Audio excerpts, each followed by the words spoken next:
We are talking education and indeed educating the next generation of psychologists, but how does that permeate into other areas of life? Because psychology is no longer just about therapy rooms and mental health. It influences everything from business to leadership, marketing to AI. And as the world changes, how do we ensure that the next generation of psychologists are equipped with the right skills?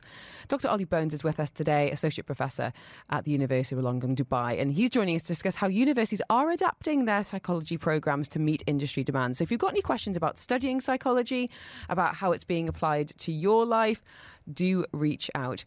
Hello, Dr. Ollie, how are you? I'm very well, thank you. Why was this something that you wanted to dedicate your education, I guess, your life to? What is it about psychology that appealed to you when you look back at your younger years? Yes, good question. So I think probably like a lot of undergraduate students, I had a kind of broad sense that I was interested in the mind in a fairly sort of nebulous way. And then my path is actually quite unusual. So I studied psychology at undergraduate level. I then took a bit of time away and I was more interested in music. So I did an HND in music production. And then that kind of led me to doing a master's in audiology, which is hearing. Mm-hmm. And then those things all kind of combined together to do a PhD in what's called psychoacoustics, which is a very, very niche, sub area of psychology. What? Tell us more. Yeah, what is psychoacoustics? Thank you. So, I mean, broadly speaking, it's understanding the physics of sound and how that maps onto perception ultimately. How do different wavelengths affect different sort of neural firing patterns in the brain, for example? And how do they? I only ask because I love music. It's weird that actually how much I love music, and I don't talk about it that much on air or indeed on Instagram or even with my friends that much, to be completely honest. And my brother's a musician. And when I'm working, I've tried to choose very specific music to listen to, or now we're seeing more and more apps that are doing brown noise and white noise and pink noise. And I find it really fascinating to think of exactly that, how the brain's firing in different ways depending on what's going in your ear. Sure. So I always have to caveat this conversation by saying that the part of the brain that my kind of PhD training concerns is what's called the brain stem, which is a kind of very basic part of the brain, a very kind of evolutionary old part of the brain. It's not the cortex and the areas of the brain that we kind of think of when we think of psychology typically. So my research in that area was very much looking at the very early stages of kind of coding the raw properties of sound. So, wavelengths are captured in the firing patterns of neurons as they kind of cut. So there's a sort of transduction from mechanical energy of sound into electrical energy, which the brain can then use, which is literally sort of coded in the firing rates of neurons. And then all of that, of course, gets complicated and refined in the higher parts of the brain. Wow. So people often sort of say, does that research kind of tell us, why I like this music and why my mum likes this music? And Not really. Not really, yeah. We're sort of looking at really basic stuff. There is, of course, research that concerns the more, what people might think of as, music psychology, which is a slightly different area. But psychoacoustics is a bit more, I guess, kind of the earlier stages of... And then now you're Associate Professor, and we've seen a huge spike, it's certainly post-COVID, in more students wanting to study psychology.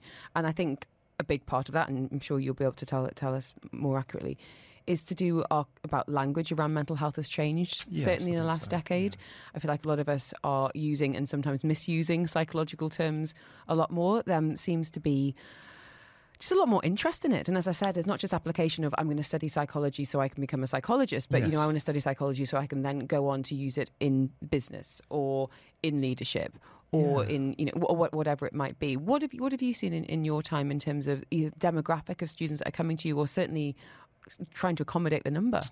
Yeah, I mean, I think there's a lot of things going on. I think the employment opportunities for psychology graduates is very good. And I think part of the reason for that is that psychology is somewhat unusual, perhaps, in that graduates come away with a really good combination of hard skills around sort of data analysis, data interpretation, how to conduct robust research. Because contemporary psychology programs are very, they treat psychology as a rigorous science, which perhaps wasn't always the case in the past. And so students learn a lot about how to conduct research, how to interpret data, how to communicate data, which is a really transferable skill. But on top of that, they come away with some really good or perhaps sort of loosely defined as soft skills around critical thinking, ability to reason, to construct compelling arguments, to synthesize large amounts of literature, large amounts of existing research, to formulate a compelling argument. These things are, if you think about in business, the kind of the classic idea of the kind of elevator pitch. Yeah. How do you kind of convince somebody of your idea in the time it takes to go from this floor to this floor? And those are things that students really learn about because we require them to conduct research, but to write lab reports, and that's a really good skill, and that's a good skill in psychology, and that's why they learn it. But that's very transferable. And I think perhaps on top of that, a lot of the emerging technologies around social media platforms, but things like AI, and I was sat out there before, and every other advert has an AI element to it. AI is in everything at the moment, sometimes a bit dubiously so. Agreed. But I think psychology graduates are very well positioned to engage with and answer a lot of the questions that those technologies pose, the human factors. So, I myself am working at the moment in a advisory capacity on a project to develop an AI product. And the kinds of things that we're trying to, or the kinds of questions that we're trying to answer are around, the technology itself is one part of it, but how do we understand the human part of that interaction, and how can that AI be made more useful by understanding more about the person? So beyond just the kind of text prompts that we all use at the moment, can AI learn how to adapt to things like emotional state and context and the kinds of cognitive tasks that we're engaged with at any one time? Do you think it can? Yeah, I think so. I hope so. I think so too. This is Eye on Education.